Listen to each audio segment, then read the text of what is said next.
የደሃ ልጅ ከሆንክ በተለመደው መንገድ ሄደህ አይደለም የቤተሰብን የራስን ህይወት መቀየራችን። ከ6 ዓመት በላይ ፐርሰናል ዲቨሎፕመንት ላይ ሰርቻለሁ። በዚህ ቆይታዬ ውስጥ ኢትዮጵያ ውስጥም ከኢትዮጵያ ውጭ የሚገኙ ብዙ ሰዎችን የማግኘት እድሉ ነበረኝ። ታዲያ እነዚህ ሰዎች የራሳቸውን ህይወት መቀየር ይፈልጋሉ፣ የቤተሰባቸውንም ህይወት እስከ መጨረሻው መለወጥ ይፈልጋሉ። የሚሄዱበት መንገድ ግን በተቃራኒው አይደለም የቤተሰባቸውን የራሳቸውን ህይወት እንኳን መቀየር የማይችሉበት እስከሚሆን ድረስ ነበር። ዓመታትን ይፈጃሉ፣ ግን ምንም አይነት ለውጥ አያመጡም። ታዲያ ዛሬ የማካፍላችሁ የራሳችሁንም ህይወት የቤተሰባችሁንም ህይወት እስከ መጨረሻው መቀየር የምትችሉበትን መንገድ ይሆናል።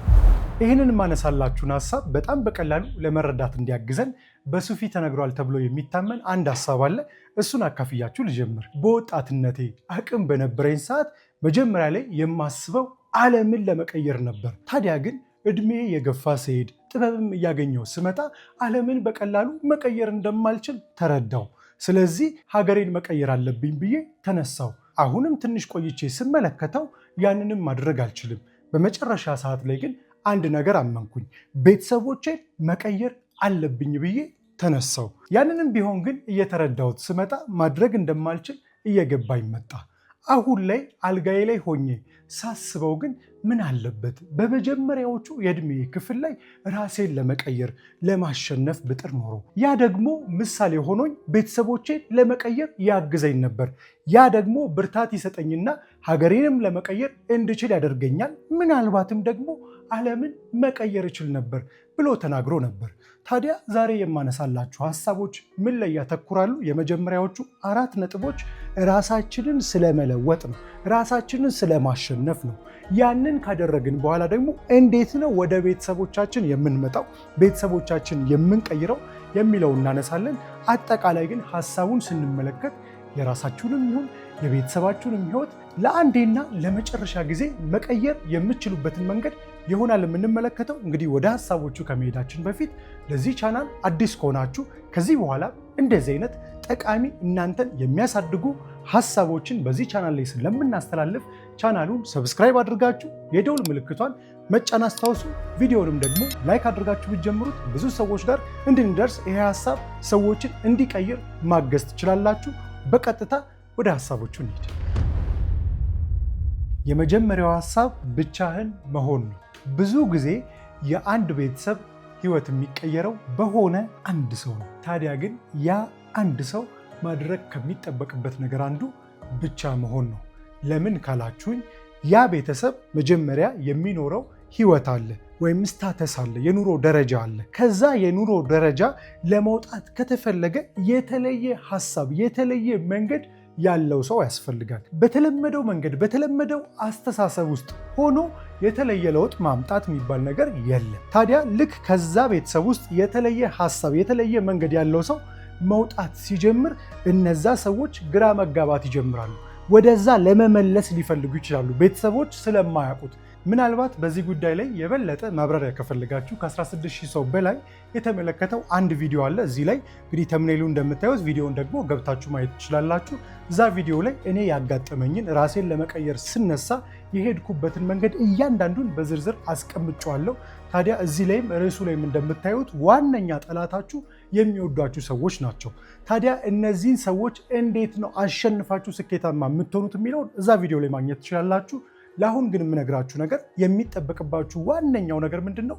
ብቻችሁን መሆን ነው። ራሳችሁን ለመቀየር ስትነሱ በመንፈሳዊ ሕይወት ደረጃም ራሳቸውን የቀየሩ ለሌሎች ሰዎች የተረፉ ሰዎችን ብትመለከቱ እነዚህ ሰዎች ተነጥለው የሄዱ ሰዎች ናቸው።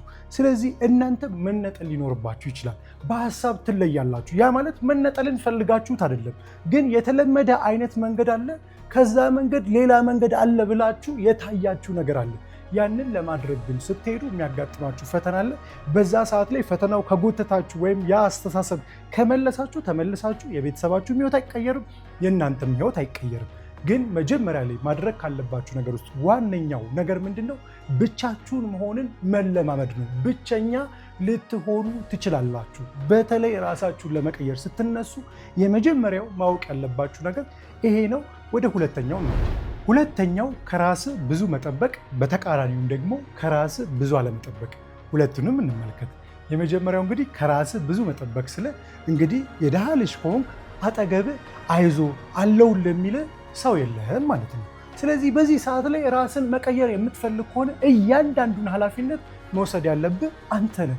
በተለይ ደግሞ ድህነት ማለት የገንዘብ ብቻ ሳይሆን ያስተሳሰብ ይሆናል። ከሰው ጋር ያለ ግንኙነት ጤናማ ለመሆን ይሆናል። ያንን ሁሉ መፍታት ያለብህ አንተ ነህ። ከሰዎች ጋር ባለ ግንኙነት ማደግ እንድትችል የሚያደርግ ግንኙነት ውስጥ መግባት ያለብህ አንተ ነህ። ውሎውን ማስተካከል ሊጠበቅብህ ይችላል። ከፈጣሪ ጋር ያለ ግንኙነትን ማጠንከር ያለብህ አንተ ልትሆን ትችላለህ። ብዙ ውስብስብ ነገሮች ውስጡ አሉ።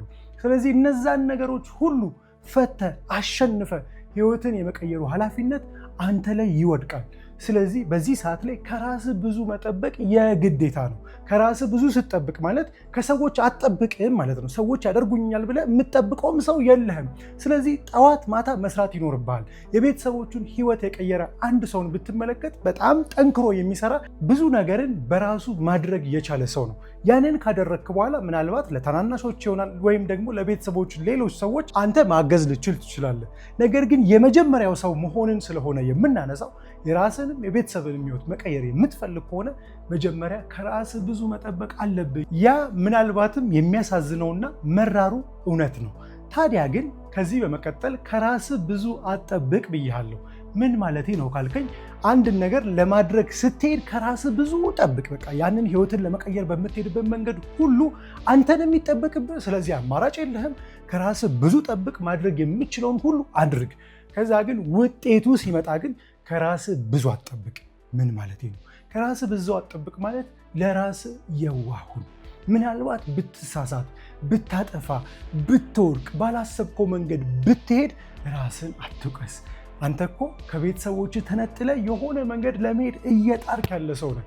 በተለይ ደግሞ ልክ ለመነሳት ስትሞክር ብዙ መሰናክሎች ያጋጥማል። ራስን ለማሸነፍ ስትሄድ እኔም ያጋጠመኝን ነገር ቀደም ብዬ እንደነገርኳችሁ እዛ ቪዲዮ ላይ ማግኘት ትችላላችሁ።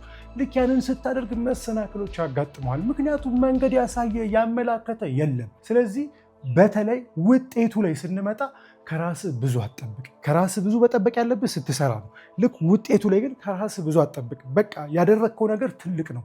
እስካሁን የሄድክበትን መንገድ ትልቅ ነው። እሱን በደንብ ስትረዳ ህይወትን መቀየር ትችላለህ። ስለዚህ መጀመሪያ ላይ ብቻህን ትሆናለህ። ብቻህን በመሆን የራስን የሆነ ፍልሚያን ትፋለማለህ። ያኔ ህይወትን ለመቀየር ጀምረሃል ማለት ነው። ከዚህ በኋላ ደግሞ ሁለት ማነሳላችሁ ሀሳቦች ራሳችሁን እስከ መጨረሻው ለመቀየር ያግዟችኋል። ሶስተኛው ትንሽ ነገር እንዳያስገርምህ።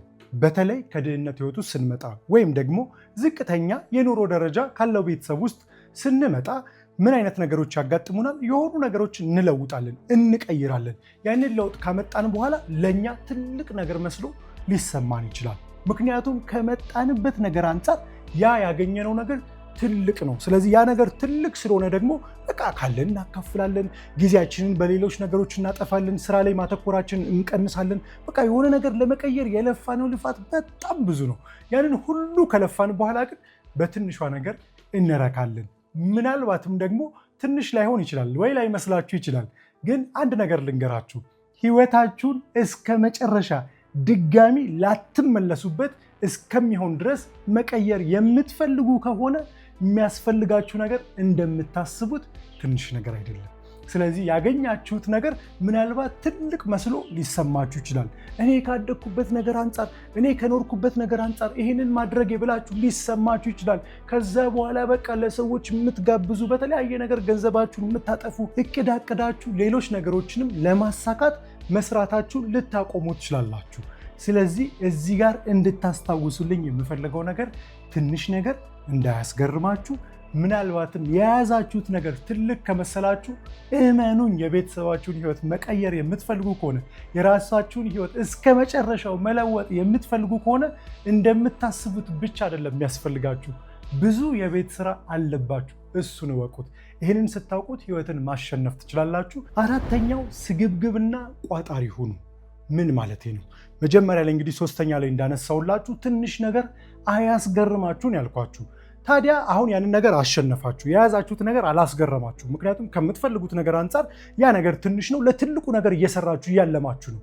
ግን እዚህ ጋር የያዛችሁት ነገር ለሆኑ ሰዎች ትልቅ ነው። ምናልባት ለቤተሰቦቻችሁ፣ ለጓደኞቻችሁ፣ አብራችሁ ላደጋችሁት ሰው ያ የያዛችሁት ነገር ትልቅ ነው ለሚያያችሁ ሰው በሙሉ።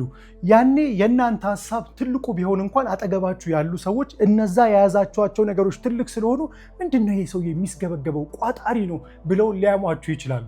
እዚህ ጋር አስተውሉልኝ። እናንተ ለምትፈልጉት ህይወት እንደዚህ አይነት ነገሮች ያጋጥማቸዋል። ለምሳሌ ሁላችንም የምናምንበት ትልቅ ስኬት ካስመዘገቡ ሰዎች መሃል አንደኛው የሆነው ኃይሌ ገብረስላሴ ነው።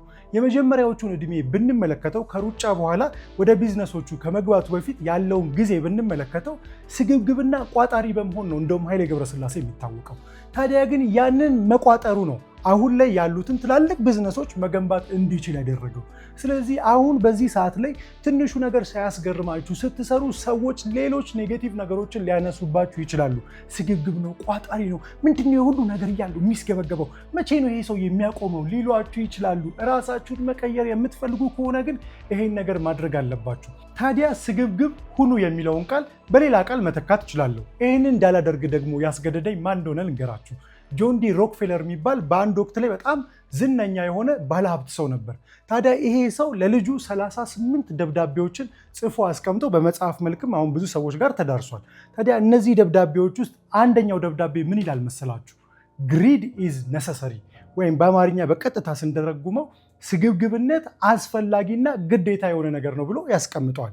ታዲያ ለልጁም ሲያብራራው ቃሉን መቀየር እችል ነበር፣ ግሪድ አለ ማለት እችል ነበረ፣ መስገብገብ ብዬ ላልገልጸው እችል ነበር፣ ወይ ሌላ ቃል ልጠቀም እችል ነበር። ግን አይደለም የኔ ልጅ፣ ራስን መቀየር የምትፈልግ ከሆነ ሰዎች ይሄንን ቃል ነው የሚሰጡ። ይሄንን ቃል እንድትረዳው ፈልጋለሁ።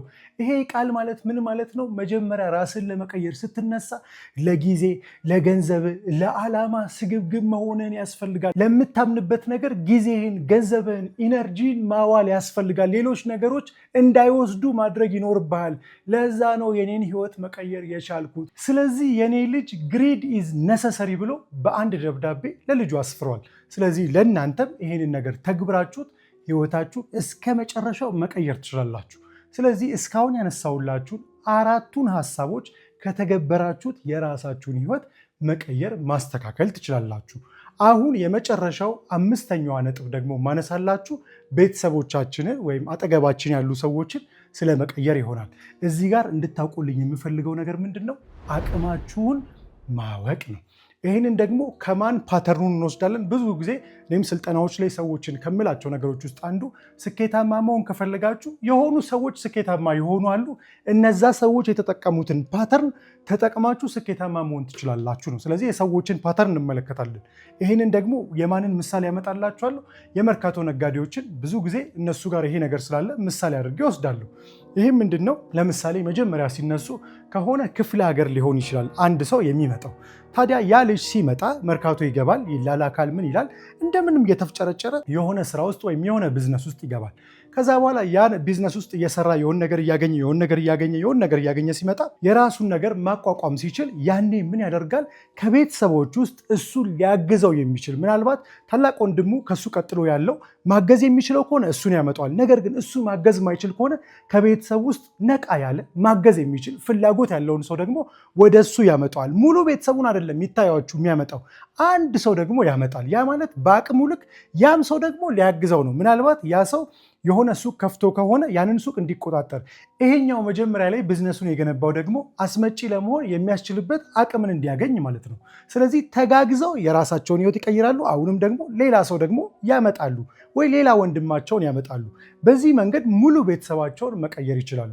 ታዲያ ይህንን ምሳሌ ያነሳውበት ምክንያት ልክ ራሳችሁን መቀየር ስትጀምሩ፣ የሆነ ለውጥ ማምጣት ስትጀምሩ፣ በቃ ቤተሰቤን መቀየር አለብኝ፣ ለእነሱ መድረስ አለብኝ ብላችሁ ያላችሁን ነገር አፍሳችሁ እናንተም ለውጥ አላመጣችሁ፣ ቤተሰቦቻችሁ ከፍ ያለ እድገት ማግኘት አልቻሉም። ነገር ግን የሚታይ ለውጥ እስከ መጨረሻው ህይወታችሁንም የቤተሰባችሁንም ህይወት መቀየር የምትፈልጉ ከሆነ መሄድ ካለባችሁ ነገሮች ውስጥ አንዱ ከአራተኛው ቀጥሎ በአቅማችሁ ልክ ማድረግ ነው። ምናልባት ቤተሰባችሁን ለመቀየር ስትነሱ ራሳችሁን ቀይራችኋል።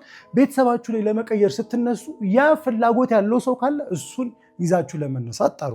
ነገር ግን እነዛ ሰዎች ሁሉም ሰው አንድ አይነት ፍላጎት ላይኖረው ይችላል። በቃ የተረጋጋ ህይወት ኦር ደግሞ በቃ ትንሽ ነገር እሰራለሁ ይበቃኛል የሚል አይነት ሰው የቤተሰባችሁ አካል ሊሆን ይችላል።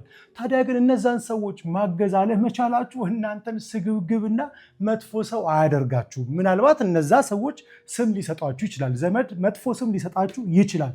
ይሄ ግልጽና እውነተኛ ነገር ነው። ኢትዮጵያ ውስጥ ብቻ አይደለም፣ ከኢትዮጵያ ውጭም የትኛውም ካልቸር ላይ ይሄ ነገር አለ። ስለዚህ እናንተ ማድረግ ከሚጠበቅባችሁ ነገር እናንተንም ሰፖርት ሊያደርጋችሁ ከዛ ደግሞ እናንተም ደግሞ ሰፖርት ልታደርጉት የሚችሉ ዝግጁ የሆነ ሰው ለማንሳት ሞክሩ። ምክንያቱም እሱን አነሳለሁ ብላችሁ ወደኋላ መመለስ የለባችሁ። ስለዚህ ያንን ስታደርጉ ቀስ በቀስ የራሳችሁንም ህይወት ትቀይራላችሁ፣ የቤተሰባችሁንም ህይወት መቀየር ትችላላችሁ ማለት ነው። ስለዚህ እነዚህ ሀሳቦች ይጠቅማችኋል ብዬ አስባለሁ። እናንተም የራሳችሁንም የቤተሰባችሁን ህይወት ለመቀየር ያብቃችሁ መልካም ምኞቴ ነው። ከዛ ባለፈ እንግዲህ ከሀሳቦች ውስጥ የወደዳችሁትን ኮመንት ላይ አስቀምጡልኝ። እናንተም ደግሞ ይህም እኮ አሪፍ ነው፣ ይህንን መንገድም ደግሞ ሰዎች ቢጠቀሙት እኔ ተጠቀምኛለሁ የምትሉትም ካለ ኮመንት ላይ አስቀምጡልኝ፣ እናነባለን። ብዙ ሰዎችን ይጠቅማችኋል። እዚህ ድረስ ስለተከታተላችሁኝ እጅግ አድርጌ አመሰግናለሁ። እወዳችኋለሁ።